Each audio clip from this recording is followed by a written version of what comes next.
I think climate change is a much more debated issue nowadays. And as far as I'm concerned, I think everybody is concerned.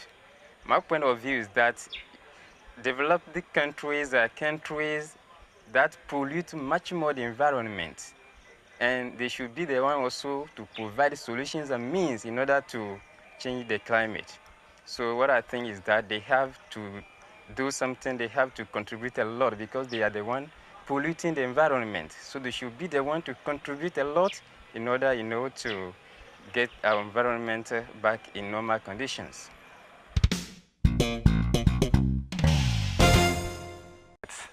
The climate change, if we take it in general, the first responsible for it is the developed country. And so my approach of solution is that they must be aware that they are the first responsibility, and then they must find the solutions to repair what they have done already, and then they will then collaborate with the underdeveloping country. The great problem is from the developing our European and American countries. If you see the lorries, the cars they are using, their smoke, and all about their industries, we see that Africa or underdeveloped country are nothing for this problem. So I salute the situation in America in these days. We see the President Obama, who last time took a decision to reduce the rates of their production according to what they were asked before. And so I like his way of behaving, and I take this occasion to call all presidents of countries who don't take the problem as a great problem in the world to do the same thing as the American presidents. So we, underdeveloped countries, we can go and sleep as we are doing nothing for this problem. If I take the case of Lome, the way we are briefing in all the areas, it is not the same thing. If I take the case of our campus here, how we are briefing is not the same thing when we go into the town because of pollution, because of what we are seeing, the politics about, the industrial products. All these things intoxicate our air, and our air is not pollution.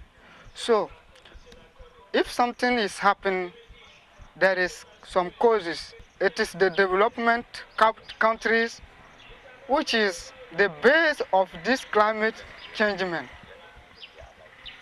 It is them who have development industries, and these industries are producing everything that we are using, which is chemical things, everything that we are using, and this one contribute for the air pollution. So if we want a solution, I will tell the development country to try to see their rate of production. They will have to reduce the rate of production of industrial materials. Because if I take last time, they were saying that they want to arrest Omar el-Bashir because he have did a crime against humanity. We can take the case of climate changement, the pollution of the air, as a crime against humanity.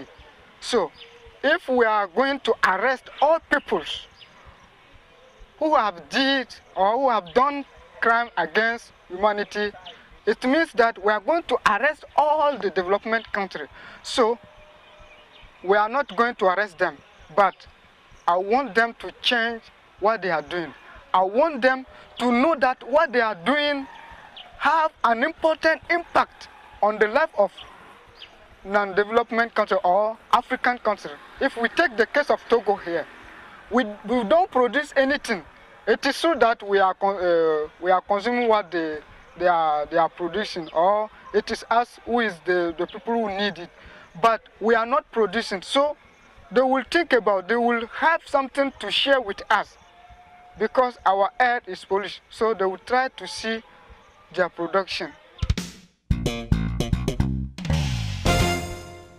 Notre avenir est en jeu. Nous devons redéfinir nos priorités par rapport au changement climatique. Il s'avère aujourd'hui très urgent que nous allions vite parce que nous, les pays les plus vulnérables, c'est-à-dire les pays les moins avancés, sont victimes, les plus victimes toujours des changements climatiques. Mais les pays industrialisés qui sont responsables, les responsables historiques de ces changements climatiques, doivent aux pays en développement d'abord réduire leurs émissions d'ici 2050, pas comme la loi, le Sénat américain le voudrait, pas comme les négociateurs américains le voudraient, pour revenir au niveau de 2005. Cette année n'est pas une année de référence et que nous devons renégocier, réduire les émissions par rapport aux années pré-industrielles, donc les ramener au niveau de 1990. Nous pensons que nous devons agir maintenant et vite pour que nous puissions laisser un environnement durable à nos générations futures. Tout le monde sait que nous, les pays africains, on a une quantité d'émissions infime. Hein. On n'est pas vraiment les plus grands responsables des émissions de gaz à effet de serre, donc des changements climatiques, mais on est les plus grandes victimes de ces changements climatiques. Et concernant, par rapport aux négociations qui sont en cours, nous pensons qu'il est urgent aussi que les pays européens, les pays industrialisés, qui sont les plus grands pollueurs, qui sont les plus grands responsables de ces émissions, puissent prendre conscience de l'impact de leur activité sur le changement climatique et qu'ils puissent prendre des mesures qui s'imposent pour une plus grande réduction des émissions de gaz à effet de serre. Je crois que les pays du Nord doivent aider les pays du Sud à s'adapter, surtout faciliter l'accès à la technologie et puis au financement pour leur permettre donc de mener des programmes d'adaptation puisque ces pays sont les plus vulnérables au changement climatique. Les effets commencent par se faire ressentir déjà. Et donc aussi il est important que les États-Unis signent la convention cette fois-ci et que ce pays s'engage totalement, sans arrière-pensée, sans réserve, à des actions concrètes pour que l'adaptation commence et même prendre des mesures concrètes et avancées pour réduire ou éviter ce qui peut être encore évité par rapport aux dommages à venir sur le climat.